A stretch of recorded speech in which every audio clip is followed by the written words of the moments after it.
My name is Michael Muranaka. This is the Headtraffic podcast, episode 4.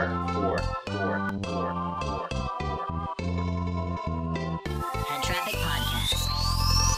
This week I want to talk about what I call the Wizard of Oz theory. When you watch the classic movie The Wizard of Oz, it's a tale of a girl named Dorothy Gale who lives in Kansas. She faces adversity and tough times. She makes some friends along the way. And at the end, one point that always stuck with me is she has a pair of ruby slippers that she finds at the beginning of the movie. And those ruby slippers that she's had the entire movie have the power to take her home by clicking her heels 3 times and saying, "There's no place like home."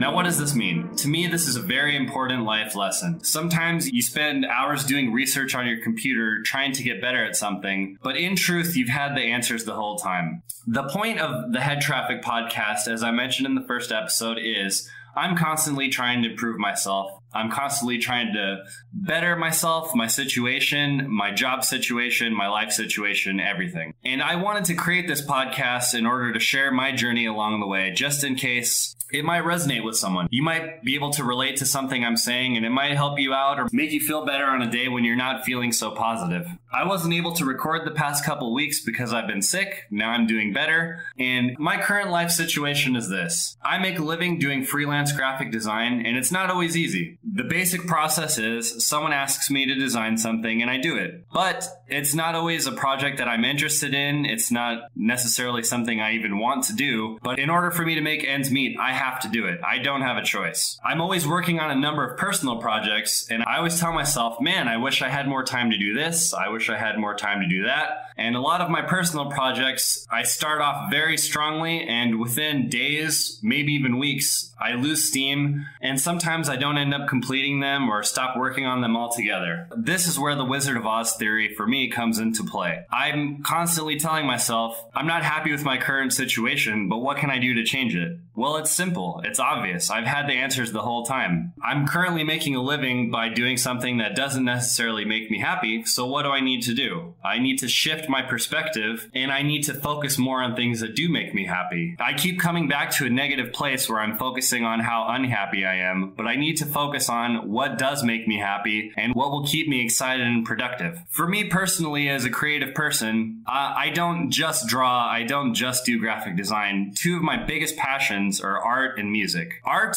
mostly I do drawing. I like doing cartoons and comics, and music has just been a passion of mine for easily over half of my life. It's something that I learned on my own just because I wanted to do it. I rarely ask for help. I rarely do any research on how to improve.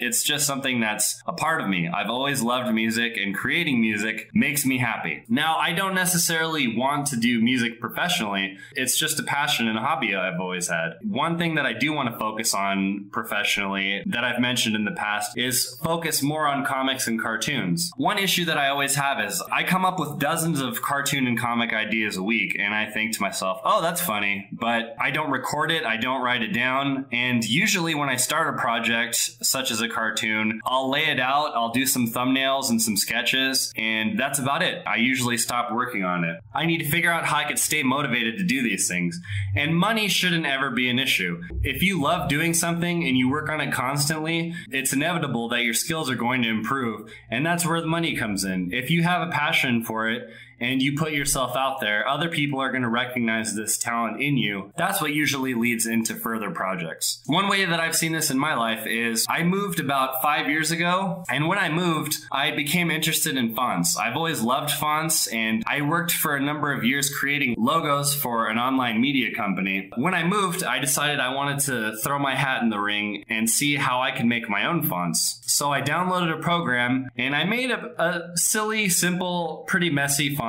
All my fonts that I've ever made are available on defont.com if you'd like to check them out. But it was always a hobby for me. It was something I never truly focused on, but I kept at it. And over the years, I've created about, I would say 40 or 50. And again, it's something that I put a lot of time and effort into, even though it wasn't really a focus for me so much as a creative outlet. But through my creative journey, I learned more of the rules about how to start and develop a font. I found my own creative process, and it's something that I like to do from time to time, but I've also made money on it. On defont.com, people can make donations, and I also began selling my fonts. And although it's not something that I focus on, I've received a very good response. I don't make a ton of money. I couldn't live on doing fonts, but if it was something that I focused more on, then I believe I could pick up a lot more steam. But again, that's just a hobby of mine, and it's just to illustrate that if you're really passionate about something, through your creative journey, you can figure out how to make a living off of it. I've always had the Ratatouille Chef Cousteau philosophy that anyone can do anything, and as long as you set your mind to it, you can become great at what you want to do. You could take physical or any kind of limitations into account, but it really doesn't matter. If you have Facebook or any social media, you'll see every day that there are people that overcome adversity all the time and become great at what they want to do. You need to get over whatever mental roadblocks you might have and just figure it out and start your journey. This isn't just for creative people either. If you want to be good at business, physical activities, it's just something that you need to put time into. There's an artist on YouTube named Psychra that offers